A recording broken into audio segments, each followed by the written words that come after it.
Go.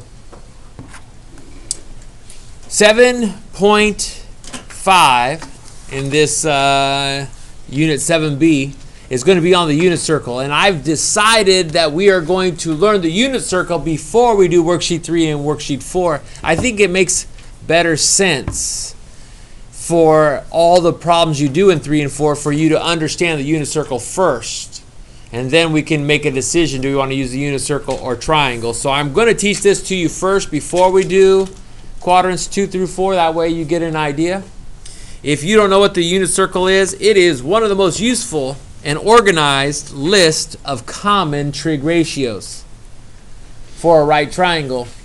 What you're going to learn is how to create your own and how to use it.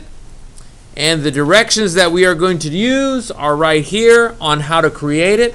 We're going to label angles by 45 degrees. Then we're going to do 30s. Then we're going to do cosines, then sines, and so on. Okay, so here we go. Let me shrink this down a little bit so you can see this and the directions. We're going to first label our angles by 45 degrees, counting counterclockwise to 360 degrees. So here's what I want you to do. Switch my pen color and I'll use red. The very first angle right here is 0 degrees. Put 0 degrees on the inside of your circle.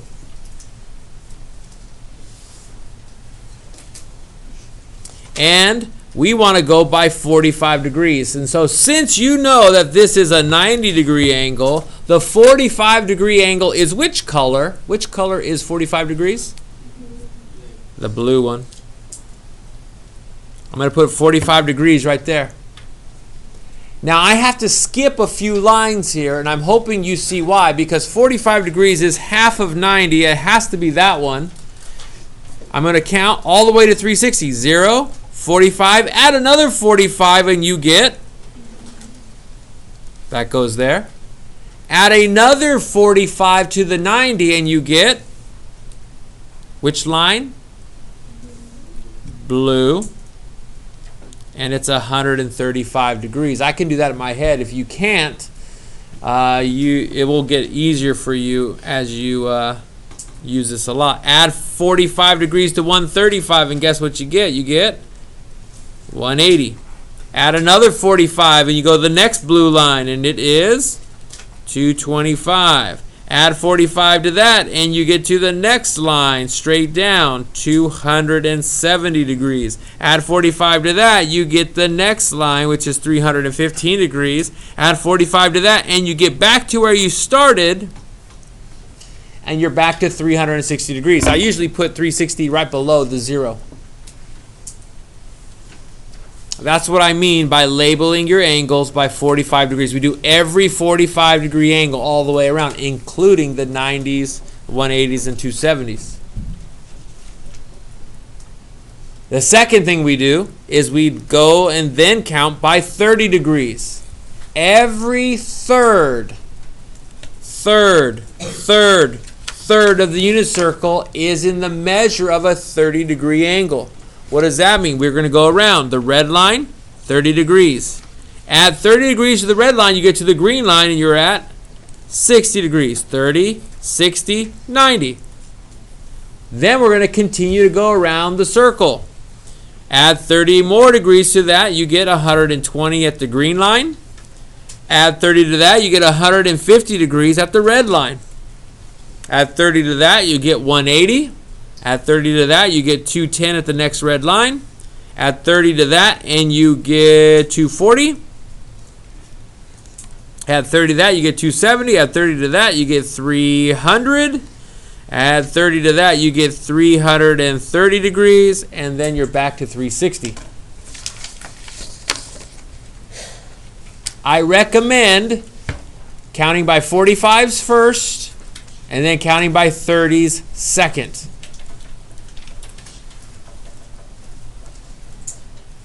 Then what I would recommend that you do is to write all the cosines in quadrant 1. Here's what I mean by that. Every single place, every single angle is going to have an ordered pair. So I'm going to put these parentheses like this and parentheses like this. and there, and there, and there, and there, and there. Parentheses around this whole circle.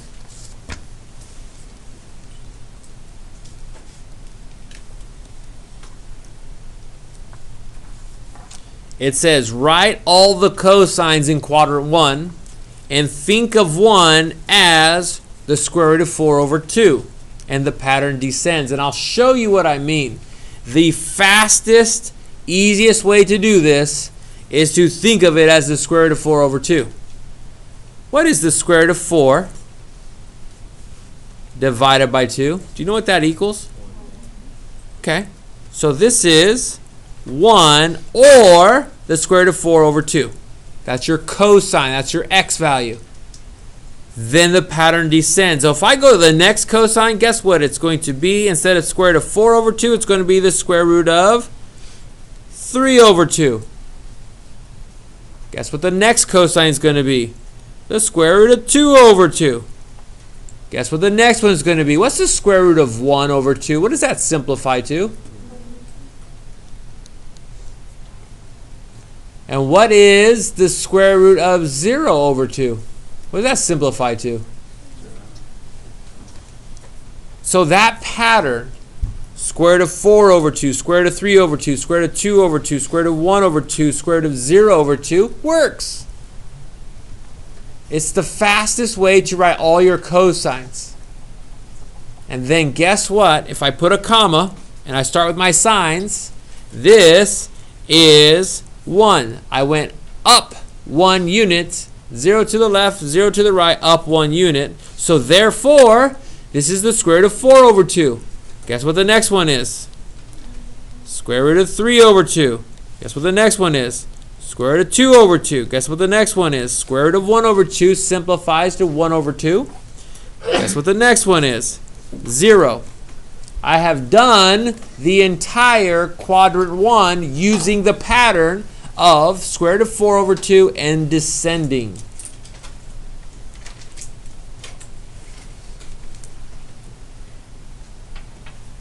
I wrote all the cosines, then I wrote all the sines. So now here's the hardest, it's not even the hardest part. Triangles are the same size when they have the same reference angles. Remember how we talked about 150 degrees and its reference angle, how far was it from the x-axis, was 30 degrees? It's because it's the same triangle except in a different quadrant. This red angle matches with this red angle because its x-coordinate and its y-coordinates are going to be the same size. That means these values that are here are going to match over here, except for one small thing. Your cosine is negative in quadrant 2. The x-coordinate is the same as the x-coordinate for the 30-degree angle. The y-coordinate is the same. The only thing that's different is that your cosine is negative in quadrant 2. Which, if we then look at the second angle, 45 degrees, that means that this is going to be the same except the cosine is negative. Negative root 2 over 2. And the sine is positive root 2 over 2. What does that mean that the 120 is? Negative 1/2 root 3 over 2. What does that mean 180 is? Negative 1, 0. So those ratios are the same. These ones match that I'm pointing at, the ones that are in green. These ones match the ones that are in blue. These ones match that are in red. Except the cosines are negative because it's in quadrant 2. Now what does that mean? That means if I were to go down here, these red ones are going to match with these red ones, and these blue ones will match with these blue ones. The x's will be the same, the y's will be the same, except the cosine is negative and your sine is negative. So I'm just going to bring these things down. Negative root 3 over 2. Negative 1 over 2. Negative root 2 over 2. Negative root 2 over 2. Negative 1/2. Negative root 3 over 2. 0, negative 1.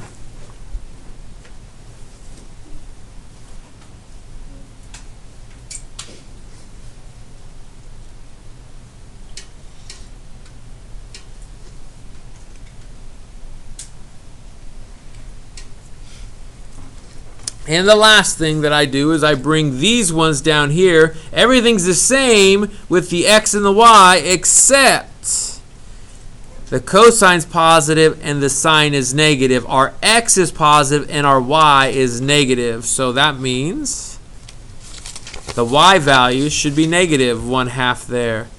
Root 2 over 2, negative root 2 over 2. 1 over 2, negative root 3 over 2. And that's a complete unit circle.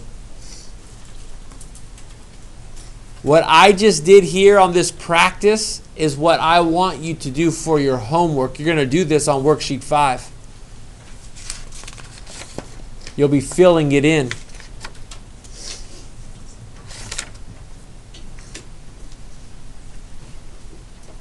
If you need access to this, I'll print these notes. Of course, they'll be on my website, but you could look up a unit circle. It's the same in any textbook or on the internet.